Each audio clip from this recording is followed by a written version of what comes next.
그런 거 있잖아요. 단어 하나하나를 엄청 공들여서 말을 하거나 누군가의 말을 그 작은 토시로 전혀 다르게 해석하는 사람들 있잖아요. 김상기 말! 김상기 그녀는 전 애인이라고 할 수 있는 유진을 찾아갑니다.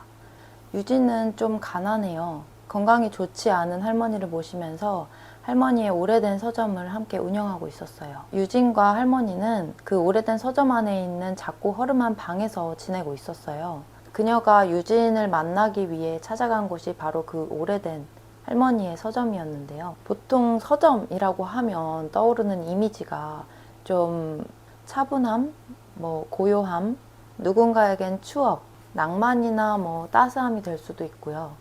개인적으로 저는 종이에서 나는 특유의 그 어떤 냄새가 가장 먼저 생각이 나거든요. 어쨌든 이런 정감 가는 분위기잖아요. 근데 유진의 책방은 그런 것과는 조금 거리가 멀었어요. 아주 오래됐고 또 관리가 제대로 되어 있지 않아서인지 오고 갔던 사람들의 흔적이 아무렇게나 좀 지저분하게 혹은 좀 불쾌하게 남아있는 그런 곳이었습니다. 그녀가 그곳에 갔을 때 유진은 그 책방의 책들을 정리하고 있었어요. 이 오래되고 쿰쿰한 냄새가 나는 서점을 팔아버리고 청년 푸드트럭 창업을 계획 중에 있었거든요. 그럼 유진이 요리를 잘해서인가를 한번 생각해보면 그녀가 기억했을 때 유진의 음식은 아주 단조로웠어요.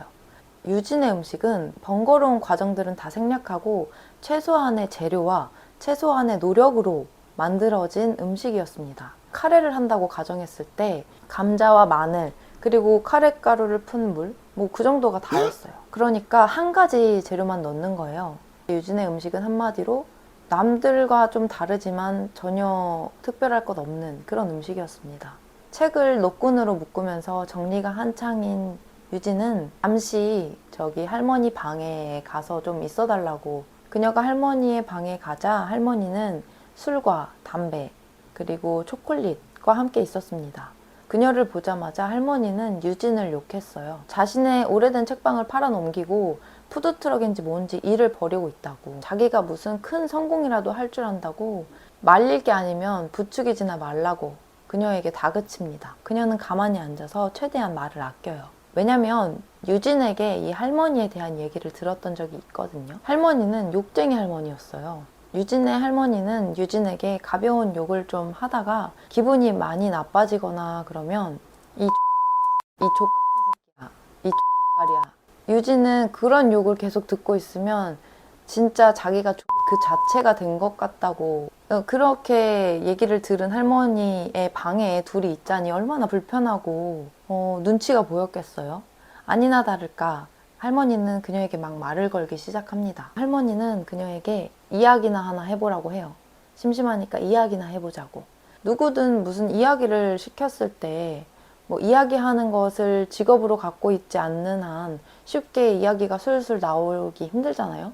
할머니도 그것을 알고 있었던 건지 자기가 먼저 힌트를 툭 줄 테니까 이야기를 계속 이어나가 보라고 합니다. 그러니까 끝말잇기 같은 이야기 읽기 같은 할머니의 첫 힌트는 유령이었어요. 보라색 그림자를 가진 유령이요. 그 유령의 이름은 도마였습니다. 그녀는 이 도마를 받고 이 유령인 도마를 유령이기 이전으로 되돌려요. 그녀는 최대한 이 도마를 행복한 사람으로 만들려고 이야기를 풀어냅니다. 그녀의 도마는 가족, 같이 사는 사람이 있고 가진 것에 만족하면서 그것을 누릴 줄 아는 그런 사람으로 만들려고 하거든요. 근데 자꾸 이 할머니는 도마를 그녀의 도마와 반대되는 사람으로 만들려고 합니다. 그래서 마치 이 소설에서는 도마가 주인공으로 있고 이 할머니와 그녀가 악마와 천사로 존재하고 있는 것 같아요.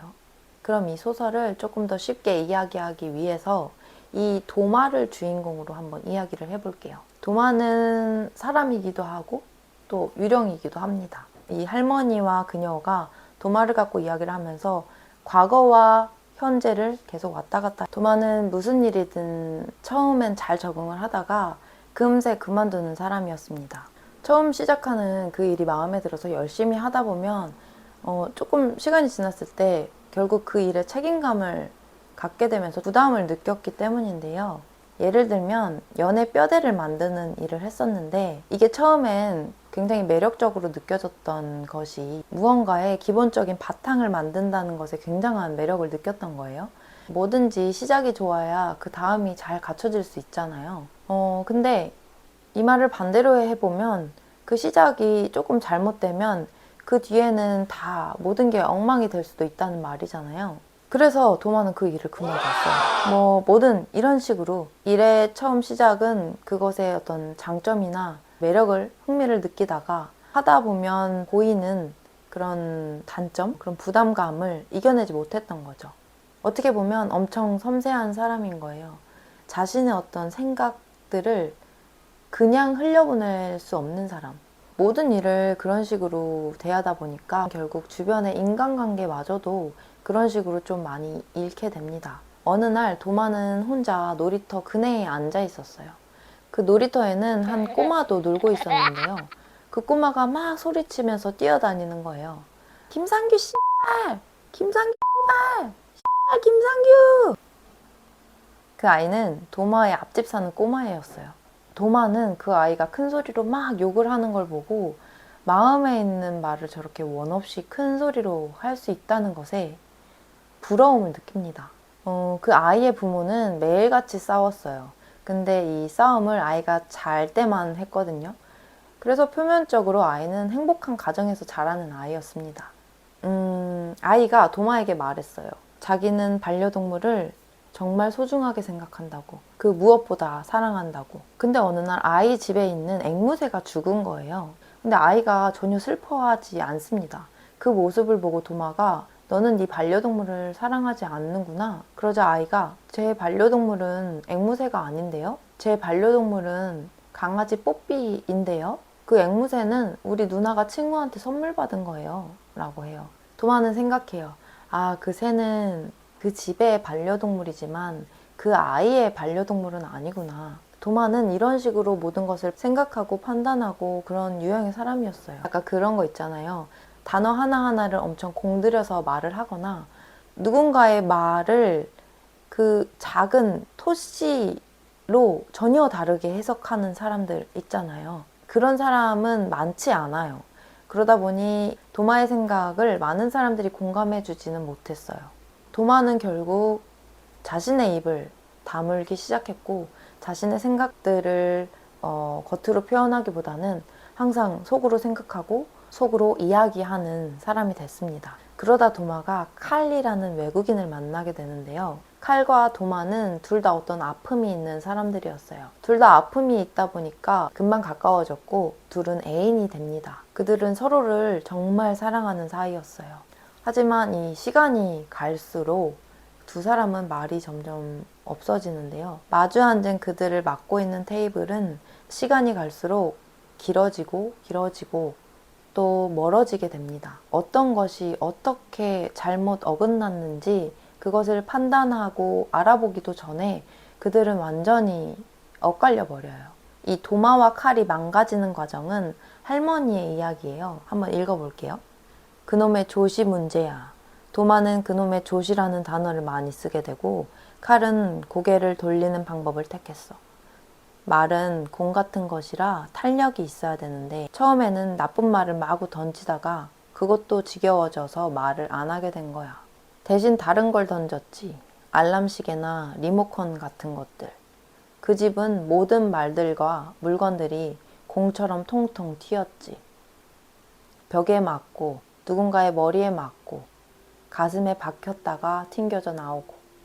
할머니는 자꾸 도마를 유령으로 만들었어요. 유령이라는 것은 이미 삶을 끝낸, 그러니까 더 이상 어떤 것도 바꿀 수 없는 그런 존재잖아요. 그래서 할머니의 도마는 고통과 허무, 외로움, 그리고 그리움이었습니다. 하지만 그녀는 도마를 포기하지 않았어요. 그녀의 도마 역시 외로움과 고통이 있었어요. 하지만 그녀의 도마에게는 추억과 꿈이 있었습니다. 그래서 그녀의 도마는 미치거나 죽지도 않았습니다. 최미래 작가의 퍼플 피플이었습니다. 이 소설은 좀 좋은 아픔 같은 작품이었어요. 추억과 기억 이런 게 누군가에게는 아픔일 수 있고 또 누군가에게는 뭐 기쁨일 수 있잖아요. 근데 그게 아픔이든 기쁨이든 나를 살게 해주는 거잖아요. 유진의 할머니를 보면 아픔이 많은 분이에요. 누군가를 굉장히 그리워하고 있고 또 원망하고 있기도 하고요. 근데 이 할머니의 삶은 이 방에서 더 이상 나아갈 수 없을 것이 분명해 보이잖아요.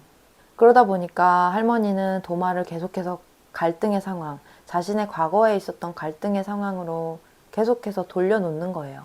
반면 그녀는 아직 젊고 또 이 과거보다는 미래가 그녀를 더 끌어당기고 있을 거잖아요. 제가 이야기한 줄거리에서는 등장하지 않지만 그녀는 그 할아버지 손에서 자라요. 그래서 나이를 먹고 할아버지에게서 독립을 하게 됩니다. 할아버지와 할머니가 이 소설 속에서 등장을 하는데 그게 마치 그녀의 뒤에 있는 과거 같다는 생각이 들었어요. 이 과거를 뒤로 하고 우리가 한 발 더 나가기 위해서는 자꾸 할머니, 그러니까 이 과거가 하는 말에 멈춰있지 말고 새로운 꿈을 찾아내야 한다는 생각이 들었습니다. 유진 역시 이 과거인 할머니를 이제 뒤로 하고 그 서점을 팔고 새로운 자신의 미래를 향해서 뭔가 변화를 계속 주려고 노력하는 거잖아요. 그게 설사 그의 인생을 크게 바꿀 수 없는 것이라 한들 멈춰 있을 수는 없는 노릇이니까 그런 젊은 사람들의 노력이 아마 이 도마를 미치거나 죽게 하지 않는 방법이라는 생각이 들었습니다. 오늘은 여기까지고요. 제 줄거리 이야기가 조금 흥미롭게 느껴지셨다면 구독과 좋아요, 알림 설정 부탁드릴게요. 그럼 저는 다음 책 읽으러 가볼게요.